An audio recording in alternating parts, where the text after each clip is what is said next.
भारत अब विश्व में तीसरा देश है जिसने प्राइवेट रॉकेट लॉन्च करके सैटेलाइट्स ऑर्बिट में अलाइन किए हैं। ये बहुत ही एडवांस्ड अचीवमेंट है। भारत में मुझे लगता है कि एक्सेलेंस जो है वो पॉकेट्स में मिलती है, छोटे छोटे आइलैंड्स या pockets. At the same time extreme पिछड़ापन भी दिखता है। क्या है इस देश में जो इतना अनोखा है? यूरोप, ब्रिटेन, अमेरिका कहीं भी जाएंगे वहाँ भी आपको लोग मिलेंगे जो बहुत कट्टर तरीके से लोग धार्मिक होंगे, पर उनके बगल में कोई चल रहा होगा जो बोल दे, मान लीजिए कि मैं ईश्वर को नहीं मानता। वहाँ वो अपने आप को ये अधिकार नहीं देते हैं कि अगर कोई हमारी बातें नहीं मान रहा तो हम उस पर चढ़ बैठेंगे। भारत की खास बात यह है कि यहाँ लोक धार्मिक व्यक्ति को बड़ी मोरल अथॉरिटी मिली हुई है, और वो मोरल अथॉरिटी उन्होंने दी है। जो मैं यूके से आया हूँ, उसके बाद से मैंने घंटों लगा करके ये सोचा है कि क्या हम किसी तरह अपना एक शहर बसा सकते हैं कि रहो यहाँ पर। ये है मानवता का एक नया ब्लूप्रिंट, ऐसे भी जिया जा सकता है। मैं 10 साल के अंदर अंदर इस देश की तस्वीर बदल देता। अफसोस बस ये रहेगा कि ये सब ताली क्या बजा रहे हो। मैं अफसोस की बात कर रहा हूँ कि ये सब करे बिना में। नमस्ते आचार्य जी। मेरा प्रश्न उत्कृष्टता के बारे में है। तो आज ही एक न्यूज़ हेडलाइन आया था, भारत अब विश्व में तीसरा देश है जिसने प्राइवेट रॉकेट लॉन्च करके सैटेलाइट्स ऑर्बिट में वो अलाइन किए हैं, और ये फर्स्ट अटेम्प्ट में हुआ है। तो मतलब ये उत्कृष्टता मुझे लगती है क्योंकि इंजीनियरिंग में और एवियोनिक्स और कंबस्चन और इवन इन्वेस्टमेंट एंड पॉलिसी के उसमें इंफ्रास्ट्रक्चर में ये बहुत ही एडवांस्ड अचीवमेंट है। मगर भारत में मुझे लगता है कि एक्सेलेंस जो है वो पॉकेट्स में मिलती है, छोटे छोटे आइलैंड्स या पॉकेट्स, और हर फील्ड में।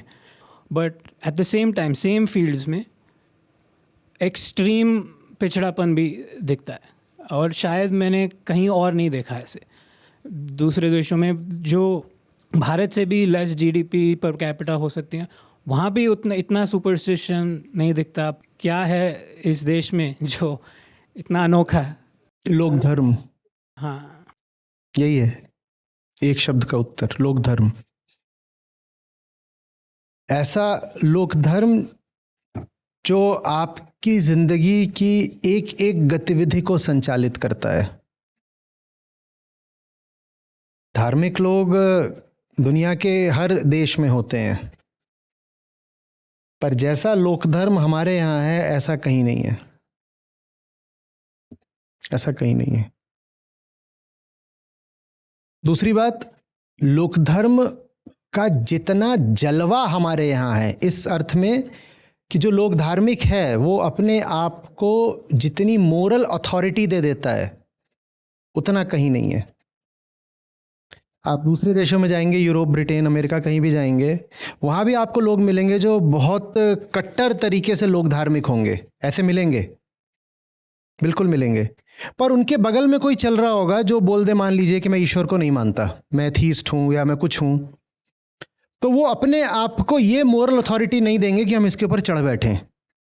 भारत की खास बात यह है कि यहाँ लोक धार्मिक व्यक्ति को बड़ी मोरल अथॉरिटी मिली हुई है, और वो मोरल अथॉरिटी उन्होंने दी है जो लोक धार्मिक नहीं है। मूर्खता पर कोई ऐसा नहीं कि हमारा ही विशेषाधिकार है। हमसे भी ज्यादा मूर्ख और दुनिया भर में कई देशों में पाए जाते हैं, बिल्कुल पाए जाते हैं, और वो बिल्कुल ज़बरदस्त पिछड़ेपन की बातें भी कर लेते हैं। हम जितने पिछड़ेपन की बातें करते हैं, हमसे ज़्यादा पिछड़ी हुई बातें बिल्कुल संभव है कि किसी तथाकथित विकसित देश का कोई व्यक्ति कर रहा हो। बिल्कुल संभव है ये।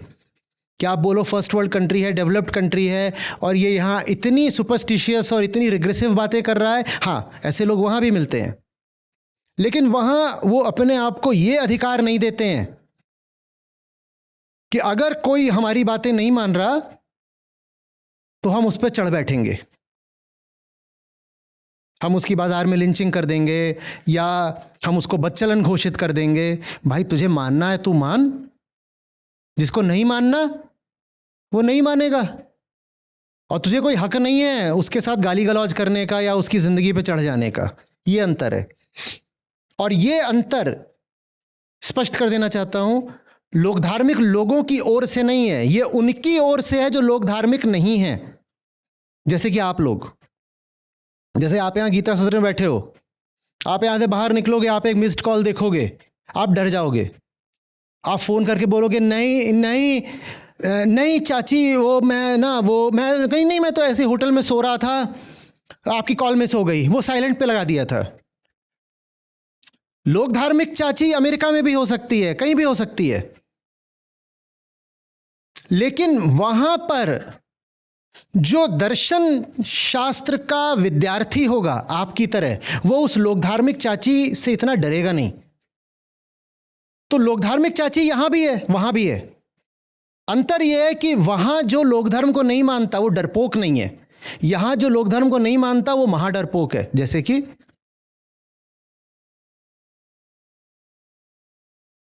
बात आ रही है समझ में? ये अंतर है।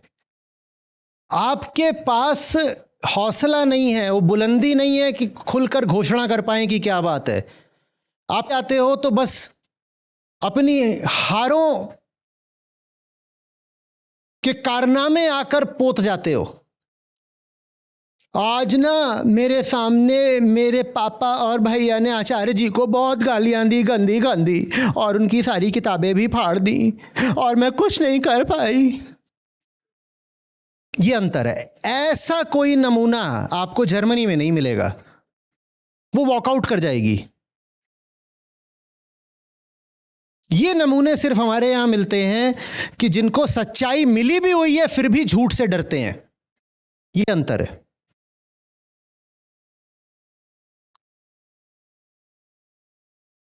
अब इसका मैं क्या कर सकता हूं? इसका कोई भी क्या कर सकता है?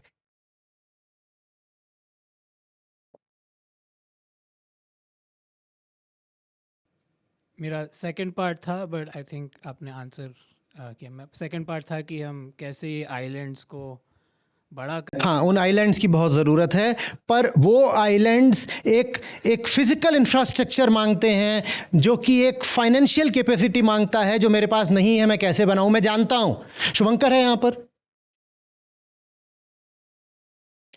मैं यूके से आया हूं, उसके बाद से उसके साथ मैंने घंटों लगा करके ये सोचा है कि क्या हम किसी तरह अपना एक शहर बसा सकते हैं। फिर समझ में आया नहीं, तो मैंने कहा क्या किसी तरह हम एक छोटी टाउनशिप बसा सकते हैं। समझ में आया नहीं। फिर उसी ने और कैलकुलेशंस करे, क्या हम किसी तरह अपना एक बड़ा कैंपस बसा सकते हैं। कहा नहीं, मैं जानता हूं कि वो काम जो मैं करना चाहता हूं किन्हीं आइलैंड्स में ही हो सकता है, पर वो आइलैंड्स में कैसे बनाऊं।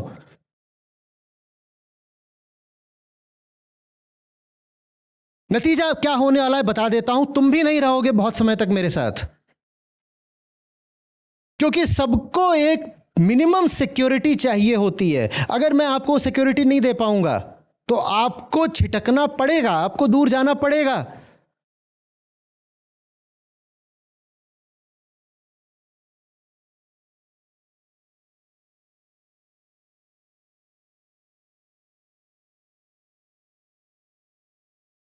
ये संस्था में सब जो काम करने वाले लोग भी हैं, वो भी जिन जगहों पर रहते हैं वहां उन्हें समस्याएं आती हैं। और मैं जानता हूं, उदाहरण के लिए ग्रेटर नोएडा में लड़कियों को किराए पर मकान नहीं दिए जाते, खासकर अविवाहित लड़कियों को। हम तो बोल देते हैं कि आपका चयन हो गया, आइए यहां रहिए, काम करिए। वो कहां रहे? और वो पीजी में रहने जाती है, हॉस्टल वगैरह में, वहां अलग तरह के टंटे होते हैं। मैं तो चाहता हूं कि एक छोटा सा कैंपस हो जहां मैं छोटे छोटे सबको कमरे बनवा करके दे दूं कि सब रहो यहां पर, और तमाम तरह की सुविधाएं कर दूं। स्पोर्ट्स हैं, बड़ी लाइब्रेरी है, हर वो चीज़ जो मानव के विकास के लिए चाहिए मैं वहां पर उपलब्ध करा दूं कि रहो यहां पर। ये है मानवता का एक नया ब्लूप्रिंट, ऐसे भी जिया जा सकता है। मैं करना चाहता हूं, मैं कैसे करूं? यहां तो 90% ऊर्जा इसमें जाती है कि देखो भी अगले महीने का रजिस्ट्रेशन कराया कि नहीं कराया। मेरी जिंदगी पूरी इसमें जा रही है। सोचिए कैसा होता अगर आप यहां आए हैं तो ये एक किराए का किसी बिजनेस स्कूल का ऑडिटोरियम नहीं होता, ये हमारा कैंपस होता, जहां मैं ये नहीं कहता कि सुबह की एक HIDP कर लो, शाम की कर लो। आप आते, मैं आपको हफ्ते भर के लिए पूरे पूरे दिन व्यस्त रख पाता और 100 तरह की मैं आपके लिए गतिविधियां निर्धारित कर पाता। सोचिए कैसा होता आप कहते हैं कि आचार्य जी इस बार हम 2 महीने के लिए आए हैं, यहीं रहेंगे 2 महीने, रोज बैठेंगे, रोज सुनेंगे और एक अलग तरह की जिंदगी जिएंगे, और ताकि मान पाएं कि एक अलग तरह की जिंदगी संभव भी है। मुझे अपने शहर में, अपने मोहल्ले में, उस सोसाइटी, उस अपार्टमेंट में वापस नहीं जाना। मैं चाहता हूं कि मैं आपको वापस ना भेजूं, पर कहां रखूं? मेरे पास ताकत होती, मेरे पास सत्ता होती, मेरे पास पैसा होता, मैं 10 साल के अंदर अंदर देश की तस्वीर बदल देता। अफसोस बस ये रहेगा कि ये सब ताली क्या बजा रहे हो, मैं अफसोस की बात कर रहा हूं कि ये सब करे बिना मैं चला जाऊंगा, और मुझे मालूम है मैं क्या कर सकता था।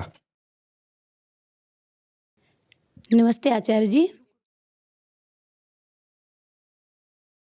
आपने जो ये बात कही कि मतलब हम ऐसे प्लान बना रहे थे, यही प्लान मैं और मेरी छोटी बहन 2 साल से बना रहे हैं, जब से आपसे जुड़े हैं। और हम भी ऐसे ही सोचते हैं कि मतलब एक सोसाइटी बन जाए, उसमें ये हमारा आपका जो कार्यक्रम है मतलब पूरी कम्युनिटी का चलता रहे और सब सेफ रहें।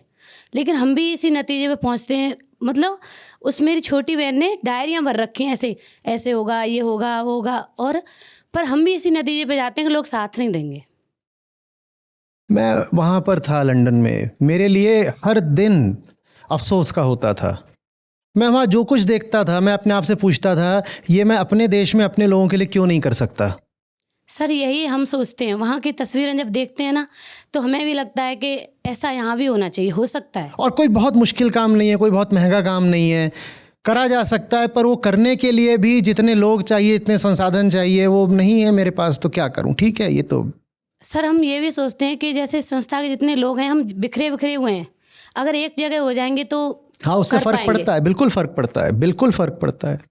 इसीलिए मैंने अपना मतलब खुद का घर नहीं बनाया अभी तक, किराए पे रहती हूँ मैं। जो है गांव में वो है। आप घर वर बना लो, यहाँ कुछ नहीं होना है। नहीं बनाना ही नहीं है सर, अब तो मुझे लगता है किराए पे रह सकते हैं हम। मैं कुछ बातें लिख जाऊंगा, कह जाऊंगा, शायद बाद में कोई आएगा वो उनको साकार कर पाएगा। मुझे नहीं लगता कि मेरे जीवन काल में कुछ होना है।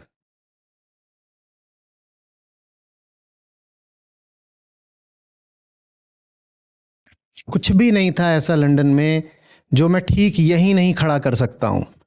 मैं अपनी काबिलियत जानता हूँ, और जितनी एफिशिएंसी के साथ और जितने रिसोर्सेस के साथ और जितना समय लगा करके उन्होंने खड़ा करा है, मैं उसके 1/4 समय में सब यहाँ खड़ा कर सकता हूँ। कैसे करूँ? सर यही हम दोनों बैठते हैं, सोचते हैं, करते हैं, लेकिन पीछे यही लगता है यहाँ के लोगों में ईमानदारी नहीं है। यहाँ के लोग माने कौन, किसकी बात कर रहे हैं हम आप? सभी। तो यही तो है।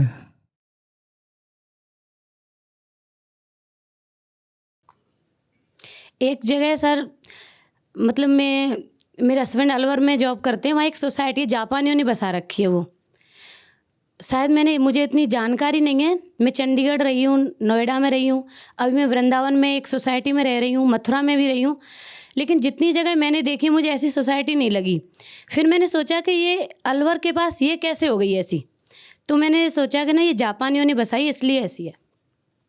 और वो कुछ इस तरह की है जैसे आप यूरोप में थे तो वहाँ से वीडियो डालते थे, कोई गंदगी नहीं दिखती है, कोई नाली नहीं दिखती है, साइकिल पथ वगैरह बिल्कुल साफ़ दिखते हैं, और सब मेंटेनेंस एकदम बढ़िया रहता है, साफ़ सफाई बहुत अच्छी रहती है, सब कुछ बढ़िया रहता है।